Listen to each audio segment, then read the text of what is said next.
22 जूनपासून तर डायरेक्ट 2 जुलैपर्यंत 22 जून ते 2 जुलैपर्यंत राज्यात सर्वत्र सगळीकडेच पाऊस पडणार आहे, म्हणून हा अंदाज लक्षात घ्यायचा. आज फक्त राज्यामध्ये ठिकठिकाणी सुरुवात होईल. हा आजचा पाऊस म्हणजे सगळीकडे पडणार नाही, आज फक्त नुसती सुरुवात आहे. पण उद्या 22 तारखेपासून राज्यात सगळीकडे पाऊस पसरायला सुरुवात होईल. राज्यात सर्व दूर मात्र उद्या रात्रीपर्यंत बऱ्याच भागामध्ये कव्हर करून जाईल. 23ला आणखीन संपूर्ण व्यापून टाकेल. राज्यात पेरणीयोग्य पाऊसमध्ये ह्या सुरुवात होणार आहे उद्यापासून, म्हणून ही अंदाज सर्व शेतकऱ्यांना लक्षात घ्यायचा. म्हणजे सांगायचं झालं तर आज फक्त नुसती सुरुवात आहे. आज सुरुवात झाल्या सगळीकडे पडत नसतं.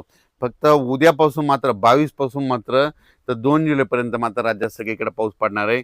म्हणून शेतकऱ्यांना एक सांगू इच्छितो की पेरणी करत असताना जमिनीमध्ये ईदभर ओल गेली तरच पेरणीचा निर्णय घ्यावा, म्हणून हे देखील सर्व शेतकऱ्यांनी लक्षात घ्यायचं. काल देखील पाऊस म्हणजे ना त्र्यंबकेश्वर नाशिक त्या पट्ट्यामध्ये पाऊस झाला. त्याच्यानंतर सिन्नरकडे झाला, त्याच्यानंतर अहिल्यानगरकडं श्रीरामपूर पट्ट्यात झाला, त्याच्यानंतर मुंबईला देखील पडला, कोकणात देखील बऱ्याच ठिकाणी चालू होता. त्याच्यानंतर बीड जिल्ह्यात तुरळक काही ठिकाणी पडला. इकडं नांदेडकडं धर्माबादच्या पलीकडे तेलंगणाकडे पडला. म्हणजे गडचिरोली त्या पट्ट्यात देखील थोडाफार झाला.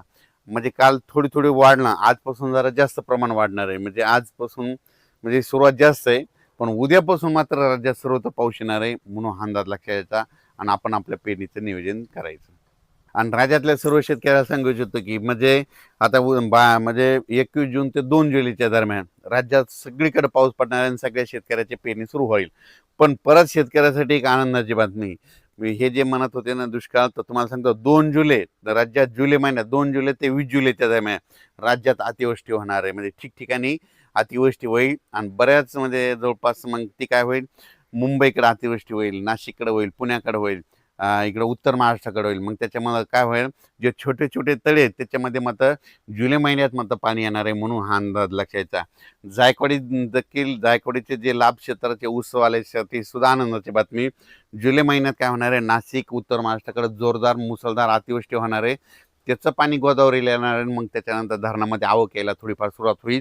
म्हणून हे ऊस ऊस शेतकऱ्यासाठी आनंदाची बातमी. म्हणजे जुलै महिना शेतकऱ्यासाठी सगळ्यात फायद्याचा ठरणार आहे, म्हणून हा अंदाज सर्व शेतकऱ्यांनी लक्षात घ्यायचा. आजपासून राज्यात निश्चित पावसाला सुरुवात होणार आहे, पण 22 पासून राज्यात सगळीकडे पावसाला संपूर्ण महाराष्ट्रामध्ये पाऊस दाखल होईल. 23ला सगळ्या जवळपास बऱ्याच भागात दाखल झालेला असेल, 24ला सगळीकडे पडलेला असेल, 25-26ला शेतकऱ्याच्या पेरण्या लागवडी सुरू होतील, म्हणून हा अंदाज लक्षात घ्यायचा. अचानक वातावरणात बदल झाला. पेरणी करताना सगळ्यात महत्त्वाची घ्यायची काळजी, पाऊस पडल्याच्या नंतर सकाळी सकाळी शेतात जायचं. जर 4 बोट ओलं असेल तर पेरायचं नाही, 6 बोट असेल तरी नाही पेरायचं. चांगली ईदभर ओल असेल तर तुम्ही पेरू शकता, कारण की राज्यामध्ये चांगला पेरणीयोग्य म्हणजे पाऊस पडणार आहे. काय होतं, पेरल्याच्या नंतर सरासरी पाऊस उघडत आहे, पण यावेळेस तसं होणार नाही. 22 जूनला सुरू जे होईल पाऊस, तर मग डायरेक्ट 2 जुलैपर्यंत दररोज एक दिवस इकडे एक दिवस इकडे असं कधी सगळ्या भागात पडणार आहे. म्हणून यावर्षी आता हे शेवटच्या आठवड्यात पेरणीचं देखील चांगलं पोषक वातावरण राहणार आहे, म्हणून पेरणीची देखील सगळ्यांनी तयारी ठेवा. धन्यवाद.